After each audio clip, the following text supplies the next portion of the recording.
Paper leak કરનારની સામે સજાને મામલે મોટા સમાચાર કે 10 વર્ષની સજા અને 1 કરોડના દંડની જોગવાઈ કરવામાં આવી છે। કારણ કે ચાલુ વર્ષે પેપર લીકના મામલે જ ઓછામાં ઓછી 3 વર્ષની જેલની સજા થશે। તે પ્રકારે આ સમગ્ર બાબતોમાં જોગવાઈ છે। પેપર લીકમાં સહયોગ કરનારને ઓછામાં ઓછી 3 વર્ષની જેલની સજા થશે। એ સિવાય આ સમગ્ર મામલાઓની અંદર 10 લાખ રૂપિયાનો દંડ થઈ શકે છે। જો આ પ્રકારની કોઈપણ સંડોવણી જણાય તો તેને આખરે આ દંડનીય કાર્યવાહીનો સામનો કરવો પડશે। અને પેપર લીકમાં જો દોષિત ઠરે છે તો 10 વર્ષ સુધીની સજાનો સામનો કરવો પડશે। એટલું જ નહીં, 1 કરોડ સુધીના દંડની પણ જોગવાઈ કરવામાં આવી છે। પેપર લીક પર રોકથામ લાગે તે માટે આ મહત્વપૂર્ણ જોગવાઈઓ કરવામાં આવી છે। અને પાછલા વર્ષોમાં જે રીતે પેપર લીકની ઘટનાઓ વધી તેને લઈને આખરે આ તમામ જોગવાઈઓ કરવામાં આવી છે। આપણે જણાવીએ કે પેપર લીકના મામલાની અંદર યુનિયન પબ્લિક સર્વિસ કમિશન એટલે કે યુપીએસસી તેને આ પરીક્ષાઓની અંદર આવરી લેવામાં આવી છે। આ પ્રકારની જોગવાઈઓ અહીં પણ લાગુ પડશે। એટલે કે જો યુપીએસસીમાં પેપર લીકની કોઈ પણ ઘટના ઘટે છે અને તેમાં કોઈ દોષિત ઠરે છે તો તેની સામે આવી કાર્યવાહી થશે। એસએસસી એટલે કે સ્ટાફ સિલેક્શન કમિશન તેના પેપર લીકને લઈને કોઈ પણ પ્રકારની કાર્યવાહીની અંદર જો દોષિત ઠરશે તો ત્યાં પણ આ તમામ જોગવાઈઓ લાગુ પડશે।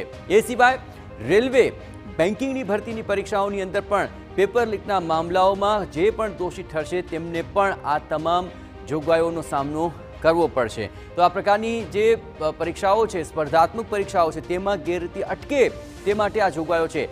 નેશનલ ટેસ્ટિંગ એજન્સી એટલે કે એનટીએ આ તમામની અલગ જે સ્પર્ધાત્મક પરીક્ષાઓ છે ને તેમાં જે રીતે ગેરરીતિઓ સામે આવી તેને લઈને આ જોગવાઈઓ જાહેર કર્યા છે। જે અત્યંત જરૂરી હતી। કોઈ પણ પરીક્ષાનું પ્રશ્નપત્ર કે આન્સર કી જો લીક કરવામાં આવી અને દોષિત ઠર્યા તો પણ આ જોગવાઈઓનો સામનો કરવો પડશે। અનુમતિ વિના પ્રશ્નપત્ર કે ઓએમઆર શીટ પોતાની પાસે રાખવો તેમાં પણ જો દોષિત ઠરશો તો આ જોગવાઈઓનો સામનો કરવો પડશે। આ ઉપરાંત પરીક્ષા દરમિયાન કોઈની પાસે જવાબ લખવા માટે મદદ લીધી અને જો પકડાય અને સાબિત થયું તો પણ આ દંડનો સામનો કરવો પડશે। તો કાયદાનું ઉલ્લંઘન કરવા માટે જે લોકો મન બનાવી રહ્યા છે એવા તમામ લોકો માટે છે આ લાલ બત્તી સમાન જોગવાઈઓ। કારણ કે પ્રશ્નપત્ર કે ઓએમઆર આ તમામને લઈને જે ગેરરીતિઓ સામે આવી હતી, સરકારી એજન્સી દ્વારા સુનિશ્ચિત પરીક્ષાના માપદંડનું જો ઉલ્લંઘન થયું તો કાયદાની આ ભંગ બદલ જે દંડ છે તે ભોગવવું તૈયાર રહેવું પડશે।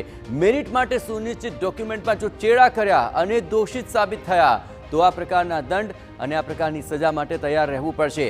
એક્ઝામ કમ્પ્યુટર સિસ્ટમ કે નેટવર્કની અંદર કોઈ છેડછાડ થઈ કે એક્ઝામિનેશન ઓથોરિટીને ધમકી આપી કે કામ કરવાથી રોકવામાં જો દોષિત સાબિત થયા તો પણ આપે આ દંડમાં સાથે આગળ તમામ સજા ભોગવવા તૈયાર રહેવું પડશે। નકલી એડમિટ કાર્ડ બનાવવા કે નકલી પરીક્ષાર્થી મોકલવો આ તમામમાં પણ જો દોષિત ઠર્યા તો આ કાયદાકીય જોગવાઈઓનો આપે સામનો કરવો પડશે। એટલે કે આ કડક કાયદા 10 લાખથી લઈને 1 કરોડ સુધી દંડ ભરવાની જોગવાઈ અને